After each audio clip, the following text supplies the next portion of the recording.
Get your reactions ready. The live portion of the show will begin in just a moment. Runners go. That one's lined to right field. It is a base hit in front of Kep, and the Yankees lead 1-0. Swing and a miss. Strike three. He has struck out 4 in a row and 6 of the last 7. High fly ball, right field. Kepler back. He's on the track. At the wall. Today is Sunday, April 16th, 2023, and it's the final game of a 4-game series between the Twins and the Yankees. Gerrit Cole was on the mound, and he was looking for win number 4, and he was pretty sharp today. My recap and your reactions coming up next. This is NYY Recaps. Welcome to Yankee Stadium. Just when they thought I was out, they pull me back in. Hey guys, before we go any further, I got to take a second to thank tonight's sponsor, Game Time. I'll tell you what, trying to get tickets at the last second has always been a nightmare. Someone says, hey, we should go catch the game tonight, or hey, my favorite band is playing in town next weekend. But thankfully, there's a great app for last-minute ticket deals. Game Time has the deals right up until the day of the event. It's the fastest-growing ticket app in the country for a reason. Download the Game Time app and use the code NYY Recaps for $20 off your first purchase. That's NYY Recaps, no spaces, for $20 off on the Game Time app. Lowest price on last-minute tickets guaranteed. All right. Well, that was a very efficient, very effective outing for Gerrit Cole. Very quick game in general, just over 2 hours, about 2 hours and maybe 15 minutes. And I come bearing good news. The Yankees remain unbeaten in series this year. They have successfully clawed back from an 0-2 start to this series to win the next 2 games and earn a series split. And look, you don't want to lose a series at home to the Twins under any circumstances. Great job by Gerrit Cole today. Phenomenal shutout performance.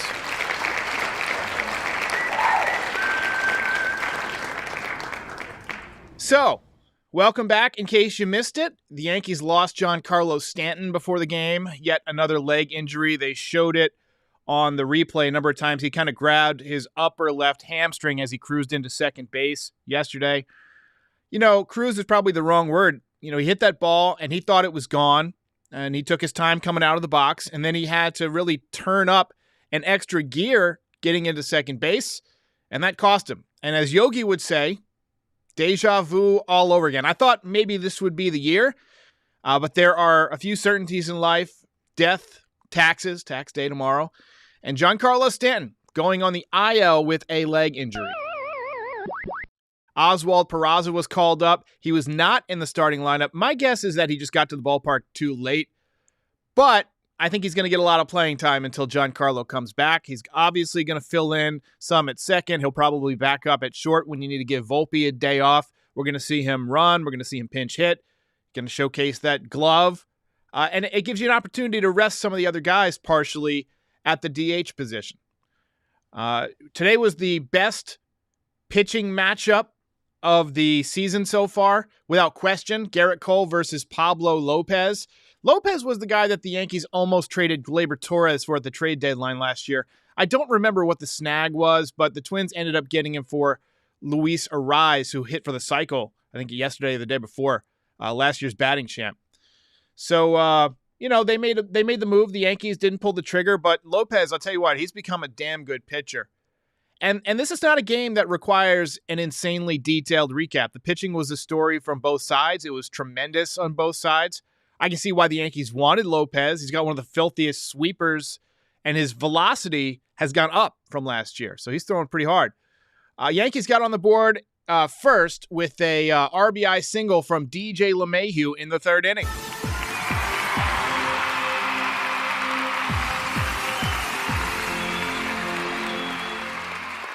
Raleigh says another certainty is a Hicks strikeout. Yikes. Yeah, he had a tough day. 0 for 3 with 3 strikeouts on the day. Second day in a row that a Yankees pitcher has taken a no-hitter into the middle innings. Fourth inning, Garrett Cole struck out the side on 10 pitches to tie and pass Whitey Ford on the all-time strikeout list. A really nice job by him. Twins didn't get their first hit until there were 2 outs in the top of the 5th. Got to give a little recognition for the strikeout performance. It's a lot of strikeouts, almost 2,000 strikeouts now. Volpe reached on an infield single in the bottom of the 5th, and then stole his 7th base, but ended up getting stranded in scoring position. He's got so much speed, it's ridiculous. I mean, every time he gets on, he's a threat to steal. And I like that he's way more aggressive with it than some of our base stealers in the past. Like, we talk about Brett Gardner. He was a guy that oftentimes we would want him to run, and we would say, what are you waiting for? I think, with the pitch clock rules, he probably would have gone more. But Volpe gets that nice moving lead, and especially after the second pickoff throw, he can get an even bigger moving lead. And he's just been phenomenal. Bottom 6, DJ LeMahieu picked up his 2nd RBI of the day. There it goes. That ball is high. It is far. It is gone. Oppo Boppo doinked off the top of the wall. That's always fun. 2nd home run of the season for DJ LeMahieu. Top of the 8th, Garrett Cole got his 10th strikeout to tie Ron Guidry for the most 10 strikeout games in Yankees history. That's the 23rd time that he's done it. And then Volpe made a really nice play up the middle to end the inning. Like a glove. More glove work the next inning. Gleyber Torres, he had just gotten thrown out trying to steal in the bottom of the 8th, and it looked like he hurt his jaw, but he stayed in the game and made a really, really nice basket catch in the 9th inning. Cole, by the way, did come back out for the 9th to complete the shutout. He had Clay Holmes warming in the bullpen. That probably gave him extra incentive to keep guys off base. Just stay out there. Stay out there right now. We're not on speaking terms right now, Clay Holmes.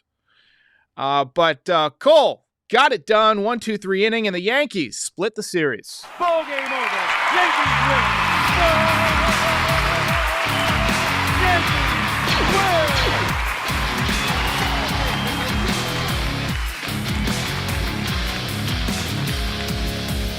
You're a winner. Andrew Taylor says Volpe is going to develop into an elite leadoff guy. He did pick up a base hit today, so he continues to get on base. He's getting on base more. His numbers are slowly creeping back up into the territory that we were hoping, he'd get to. He's still hitting under 200, but every day he does something else. He either picks up a hit or gets a couple of stolen bases. I'll pull up the box score in just a second, but we got to hand out the belt to my man, Mr. Garrett Cole.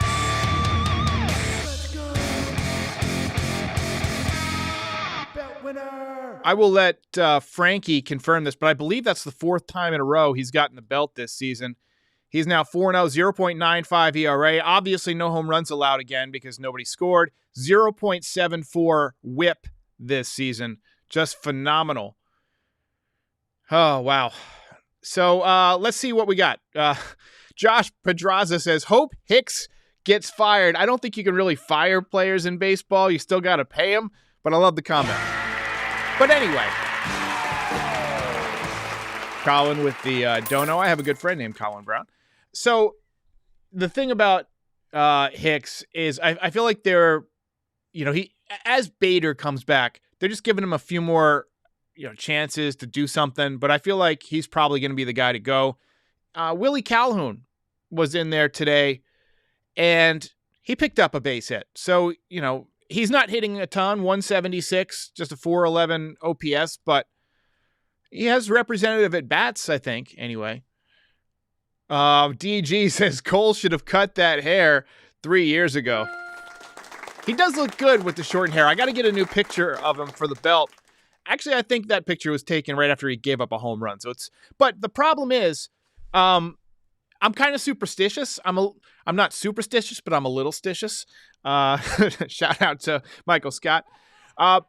And Frankie verifying that Cole's 4 for 4 on belts. Nobody else has 3. So having a Cy Young caliber start to his season. The problem is I'm a little bit superstitious, and so I don't really want to change it up while he's pitching so well. This is the best he's pitched. Scripted Network says Ron Marinaccio should get an audition as the closer. .05 ERA last year, I believe. James says Cy Young incoming. The only guy I can see being a serious threat this year is Shohei Ohtani. But the issue with Ohtani, obviously, is because he plays both, offense and defense. Or, he's a pitcher and an offensive player. They have to use a 6-man rotation. And I think that's going to cut down on just his cumulative totals. The innings pitched, the strikeouts. No question he's been super effective. I mean, he's got an unbelievable fastball. He's got a great splitty. But I think this is Garrett Cole's year. And plus, how many more chances is Garrett Cole going to have to win one? That's something that I think writers definitely factor in.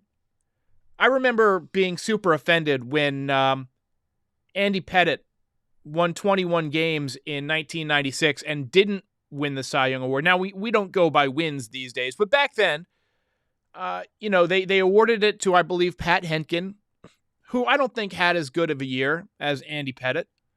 And one of the reasoning behind a lot of writers, or some of the reasoning behind a lot of the writers voting for Henkin over Pettitte was that Pettitte would have lots of opportunities, they thought. Well, Pettitte never won a Cy Young after that.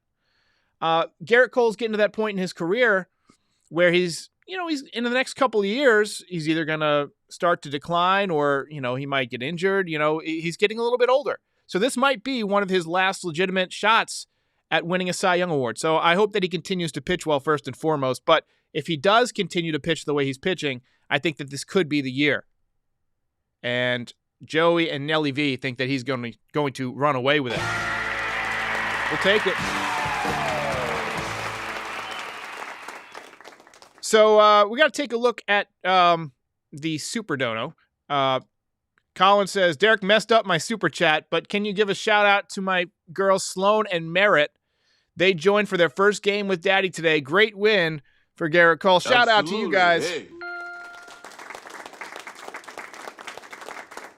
Great day for baseball. One, it's an afternoon game that went pretty quickly, so you still have several hours in your day. You can go get dinner. You can do whatever. I'm going to be working on the Yankee Chronicles for the next couple of hours, and then I've got the Designated Spitters live with Pete Simonetti over on NYY News TV tonight at 7, so tune in to that. Wompbag Doodle says, Pavano actually pitched well before he got hurt. So when Pavano first came to the Yankees, he did get off to a decent start, but there was a game, I believe, maybe it was Seattle, he threw a shutout, and then the next game or two, he got hit by a line drive right off his head. And after that, he was pretty much never the same. I felt like he was scared to pitch. He got into a car accident and didn't tell the Yankees about it, and ended up being hurt. He missed like 4 months with a quote-unquote bruised buttocks. Pavano was just a disaster. All right, let's take a look at the box score. This one, a disaster for the Minnesota Twins. Just 2 hits as you look at the pitching line from Garrett Cole. Just unbelievable. Yankees did get 7 hits, so you are seeing the batting averages a little bit better this year. Judge hitting .286. He hit .311 last year, but I think he's going to come back up. He was 0 for 3 today. Rizzo hitting roughly 90 points higher than he was last year. Torres hitting .286 so far. He picked up a hit today. LeMahieu, a couple of hits today, hitting .283. Got that OPS up near 900. Calhoun 1 for 4, auditioning still. Cabrera was 0 for 3. He's fallen off a little bit, hitting .245. Trevino, 1 for 3, and Hicks, 0 for 3. Just another tough day for Aaron Hicks. He just continues to struggle. We got a lot of comments. It always surprises me when the Yankees win and have a great victory. It seems that a lot of people want to hone in on the guy who didn't perform, and that's fair. I mean, you got to have something to talk about, right? You got to have some criticism, but the Hicks thing, I mean, it seems to be rampant in the comments right now. Look, he had a tough day. He's had a number of tough days in a row, about maybe 600-700 of them. So let's just take for granted it's not breaking news that he had a tough day, and I'll let you know when he gets DFA'd, hopefully pretty soon. That deaf dude says, would any team be willing to take Giancarlo Stanton and Hicks in a trade? First of all, I don't think anybody's going to take Aaron Hicks unless you pay a significant portion of the money. Also, Giancarlo Stanton has a pretty big contract himself. Now, it's kind of a reasonable deal if you look at today's market value, especially what he does in the postseason is huge. But he's also got a no-trade clause, and that was part of the hiccup in him being traded. I believe it was to the Giants or the Cardinals were the two teams, and he said he wouldn't go to either of those teams, said he would only go to the Yankees or the Dodgers, ultimately went to the Yankees. Thank you, Derek Jeter. Actually, I love Giancarlo Stanton, but the man's legs are just... I made this comparison on Twitter. His legs seem like they're made out of that little gray strap that used to go on the back of those kids' Halloween costumes that you'd get from the pharmacy. You know, that really thinnest rubber material ever that would just snap immediately when you put it on? Like, those are what his leg muscles are made out of. It's tough. Somebody commented, not stretching after your workout is just as bad as not working out. I believe that Giancarlo Stanton stretches. I believe that Giancarlo Stanton does everything he can to be flexible. I don't want to put this on Giancarlo Stanton as being irresponsible, because it's clear that the man takes care of himself as well as anybody. The problem is some people just genetically a little bit different. You know, he's obviously fantastic at, you know, carving and sculpting his body. He could be a world champion bodybuilder, I'm sure. But the problem is running. He can't run anymore. You put him in the outfield and he can't cover any ground. And then when he hits the ball, if he has to make any kind of athletic, sprinty kind of motion, as he did yesterday because he thought he hit a home run and then had to turn it back on, it's a nightmare because you know he's going to get hurt. And unfortunately, it happened. But, you know, he was off to that great start. I wouldn't say great. He was off to a really good start. OPS up near 900, 4 home runs in about 50 at-bats. About halfway through the month, you know, he was on pace for about an 8 home run month, which if you project that over a whole season is about 48 home runs. He was off to a really good start. But no telling how long he's going to be out now. The problem with hamstrings is the degree to which the injury can vary. It can be an injury that comes back time and time again over the course of the season. It can linger. It could be a mild strain where he's out for, 2 weeks. Or it could be something that keeps him out, and this is probably closer to it, 4 to 6 weeks. My guess, if you had to guess when Stanton will be back, I'd say around June 1st is when I'd expect to see him. It'll be warm. The problem is when Giancarlo Stanton comes back a lot of times, it takes him 2-3 weeks or a month to heat back up. So I hope that this time he is willing to go down to do some rehab games and get some at-bats in the minor leagues and at least, get back into, I don't want to say mid-season form. It's going to be tough to get into mid-season form, but get at least into the point where he's feeling confident at the plate. Andy Yang with one of the greatest nicknames of all time, Carl Pavano, American Idol. IDLE, as in didn't play, didn't move around, didn't do anything. Mark Stenruse thanking for the show. Thank you, Mr. Mark Stenruse. Retro Tony says Stanton just needs to DH and that's all. But that comes with its own set of problems because then you sit around getting cold, and then when you have to make the sudden movement to run the bases, it's more strenuous. What he really needs to do is do a combination of DH and just walking on the treadmill the whole time when he's not in the game. Go down into the clubhouse, ride the bike, walk the treadmill, use the elliptical, keep the legs warm. Keep them, at the point where you could go out and do a sprint out of nowhere and not pull something. And Steven says, has nothing to do with him playing the outfield. He pulled his hamstring on the bases yesterday, decelerating to second base. I think it's hard to say this caused it or that caused it. That's the incident that caused it. But I think it's just a combination of things. I think it's partially genetics. It's probably he's a little bit too strong. He's probably a little bit stronger in other areas that, cause those hamstrings to be stressed out a little bit. He weighs a lot. That can put pressure on your legs. And then the combination of sitting and then running and then sitting and running. I don't know what the weather was yesterday. It didn't look too bad. But cold weather can affect it, Anyway, he's missed roughly 40% of his games since joining the Yankees, so that's no bueno. Wampag Doodle says, funny thing, Pavano was a decent starter for us in 2008 and was healthy. Felt good eliminating him in 2009. He actually pitched well in that game. He did pitch very well in that game. It was an opposite field home run by A-Rod, who was ballistic at that point. He had just hit a big home run to tie the game, I believe in game 1 or game 2. And I believe that was his 3rd home run of the series. Again, against the Twins. The Yankees have a lot of great playoff moments against the Twins. Game over, man. It's game over. Take a few more comments. Get out of here. But I gotta get out of here. Got the Yankee Chronicles coming up soon. Designated spitters tonight. Kind of fun. You gotta go. James G. Sounds like he knows what he's talking about. Says muscle imbalances / compensation are a huge factor in pulling stuff.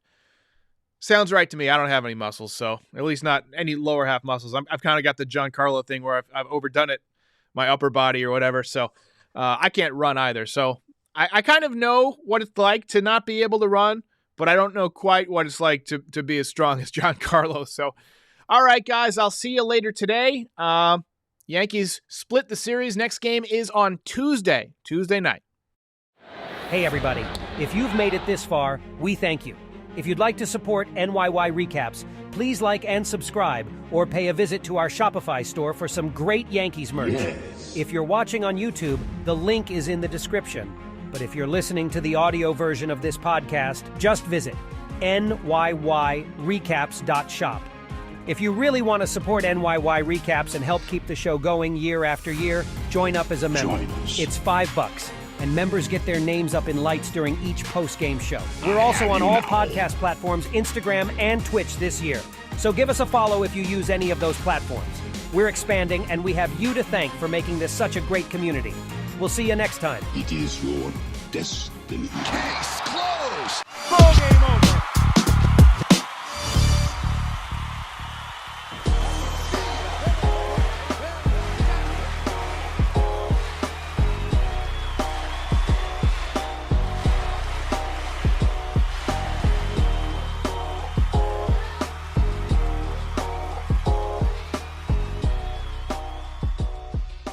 Most impressive.